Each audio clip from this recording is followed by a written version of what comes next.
ज़कात फर्ज है किस पर? जो मुसलमान हो। पहली शर्त ज़कात की फराइज, इसकी शर्त क्या है? पहली शर्त क्या है? मुसलमान हो। तो जो ज़कात नहीं देते और फिर अपने आप को मुसलमान कहें, आपको पता है ज़कात को नहीं देते?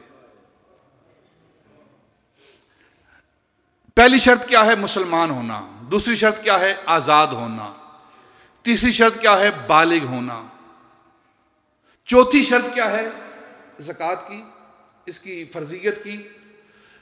उसके पास इतना माल हो जिससे वो साहिबे निसाब बनता हो, और उसका माल माले नामी हो, यानी वो बढ़ने वाला माल हो, उसका माल बढ़ रहा हो, और फिर उस माल पर होलाने होल, यानी कि पूरा साल गुजर चुका हो, और वो माल कर्जे से पाक हो।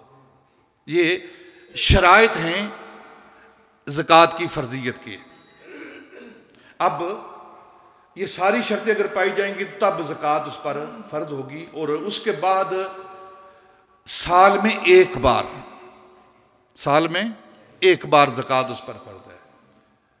रोजे साल में एक माह, ज़कात एक बार।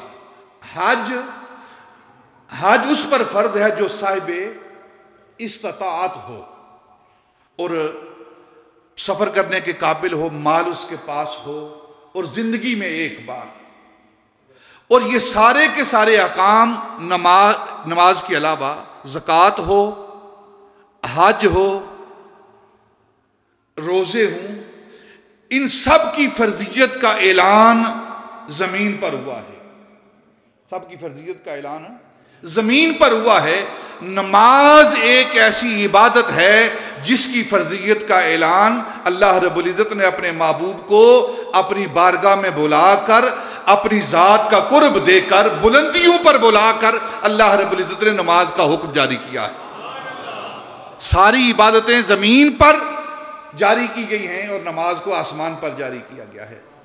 और ज़कात 2 हिजरी को फर्ज हुई मदीनातुल मुनव्वरा में, रोजे 2 हिजरी को फर्ज हुए मदीनातुल मुनव्वरा में, और नमाज अभी हिजरत नहीं की, मेराज की रात आसमानों में बुलाकर अल्लाह रब्बुल इज़्ज़त ने अपने महबूब की उम्मत को नमाज की फर्जियत दी। ज़कात साल के बाद एक बार अपने जो माल है उससे इंसान अपने माल को तैयब करने के लिए, पाक करने के लिए, पाकीज़ा करने के लिए, और अपने माल को तहफ़्फ़ुज़ देने के लिए, नबी पाक सल्लल्लाहु अलैहि वसल्लम ने फरमाया, फुक़हा ने फरमाया कि माल, ज़कात जो है ये माल को पाक करती है। ज़कात माल को पाक करती है और तुम्हारे माल का तहफ़्फ़ुज़ करती है ये ज़कात। और बड़े बड़े ऐसे लोग हमने देखे हैं कि अगर उनका किसी वजह से माल ज़ाया हो गया है, लूट लिया गया है, तो वो मुतमईन रहते हैं। उनसे पूछो तुम्हारा माल लुट गया है, ज़ाया हो गया है, कहते हैं ना ना, हमारा माल ज़ाया नहीं हो सकता, क्योंकि हमने पूरी ईमानदारी के साथ अपने माल से ज़कात दी है। और शरीयत ने, इस्लाम ने ज़कात देने के बाद माल के तहफ़्फ़ुज़ की गारंटी दी है, हमारा माल ज़ाया नहीं हो सकता।